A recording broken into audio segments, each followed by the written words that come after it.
Messieurs, amis, téléspectateurs, bonjour et merci de nous renouveler votre confiance à chaque fois que l'occasion se présente. C'est votre émission consacrée aux IPES, entendu, Institut d'enseignement privé supérieur. Alors, nous recevons ce jour Alice Ngongé, qui a fait le déplacement de Douala pour Yaoundé, répondre présente à cette invitation. Avec elle, nous allons débattre sur le thème étudiant-entrepreneur, comment réussir son projet académique. Mesdames, Messieurs, une transition, on se retrouve juste après.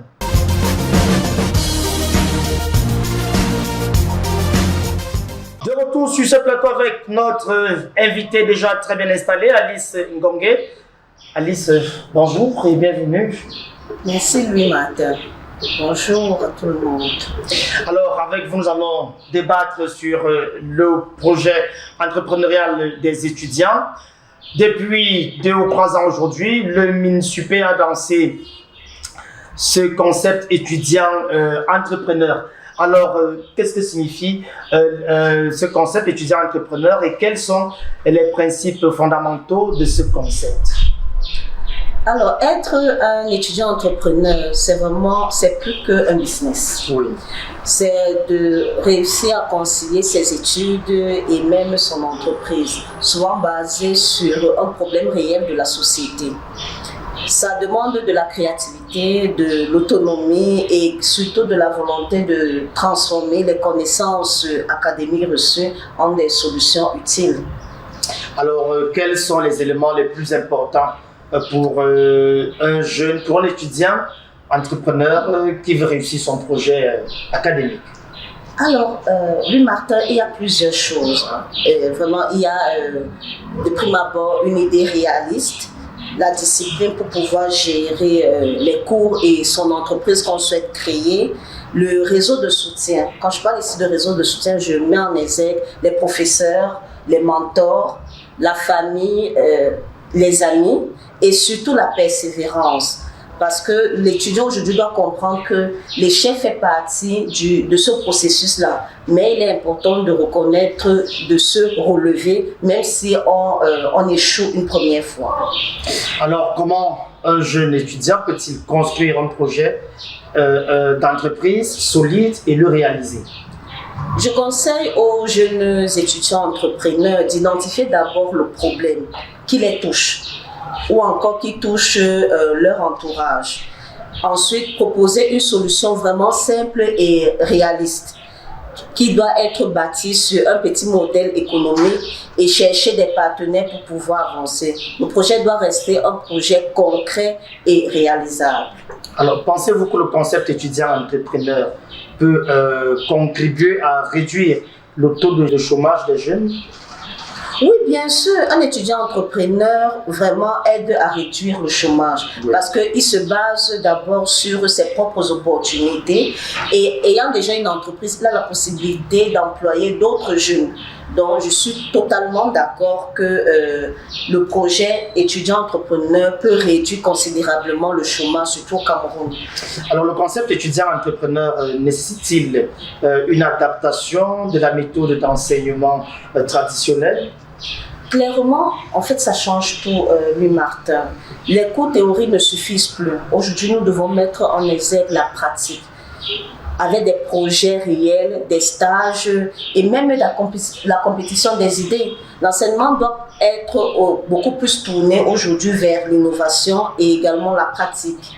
Alors, les promoteurs des instituts privés d'enseignement supérieur ont-ils réellement intégré le concept d'étudiant-entrepreneur dans leur approche pédagogique?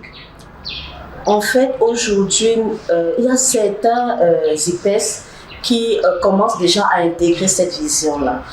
Mais beaucoup sont encore à la traîne parce qu'ils restent toujours sur l'ancien modèle.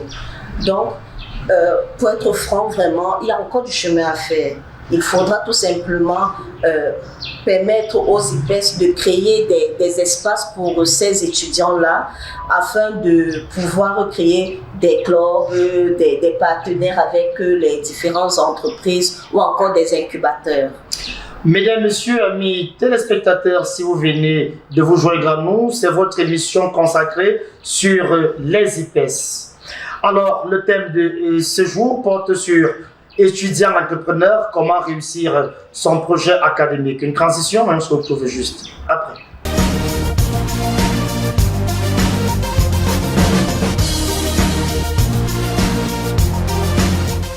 De retour sur ce plateau avec notre invité Alice Ngongé. Alors, nous voulons savoir, les professeurs sont-ils prêts à s'adapter aux réformes structurelles imposées par le concept étudiant-entrepreneur? On a beaucoup de professeurs qui ne sont pas prêts parce que c'est une habitude qui vient bousculer leur quotidien. Mais il y en a quand même qui souhaitent se former et travailler avec les praticiens. Parce que comme je l'ai dit précédemment, il est important de pouvoir associer la théorie à la pratique. Donc, le secret vraiment, c'est la collaboration entre le monde académique et le monde d'entreprise. Alors, quel est votre avis sur la nécessité des centres d'incubation pour soutenir les étudiants entrepreneurs dans leur démarche ou dans leur projet d'entreprise? Alors, pour moi, c'est vraiment très indispensable. Pour un étudiant qui souhaite mettre sur pied un business ou encore son entreprise, c'est très indispensable pour moi. Les IPES doivent pouvoir accompagner ces jeunes étudiants à monter leur projet, avoir même des partenaires qui les accompagnent. J'ai parlé tout à l'heure de réseaux de soutien. Il est important de soutenir ces étudiants-là. L'incubateur, c'est un peu comme la passerelle entre l'école et le monde réel ou le monde du travail. On a un jeune étudiant, un entrepreneur qui suit son cycle académique de 3 ans. Est-il suffisamment outillé pour devenir un entrepreneur compétent en nos jours? Alors, lui, maintenant, ce que je vais dire, c'est qu'en 3 ans, l'étudiant a déjà des bases solides pour pouvoir aller dans l'entrepreneuriat. Maintenant, il est important qu'il reconnaisse qu'il doit être compétitif à chaque fois. C'est un processus continu. L'essentiel vraiment, c'est de sortir avec une base solide et la confiance. Se lancer et apprendre tous les jours en mettant en exergue le fait de s'améliorer continuellement. Alors, quel conseil donneriez-vous à un étudiant entrepreneur qui démarre son cycle académique et qui souhaite réussir son projet entrepreneurial? Nous savons que les rentrées académiques 2025-2026 sont déjà là, les inscriptions ont déjà commencé dans certains IPES. Alors, mon conseil est simple. L'étudiant doit commencer petit, mais penser grand. Oui.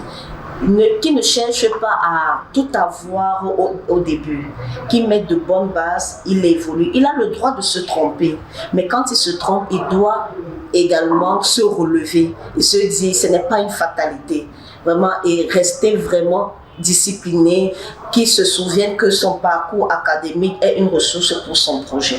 Alors, est-ce que cela nécessite forcément des finances? Est-ce qu'un jeune étudiant entrepreneurial qui fait dans l'entrepreneuriat a forcément besoin de finances pour lancer un projet? Bien évidemment, c'est pour ça que j'ai parlé tout à l'heure que les IPES doivent pouvoir accompagner ces étudiants-là avec le centre d'incubation.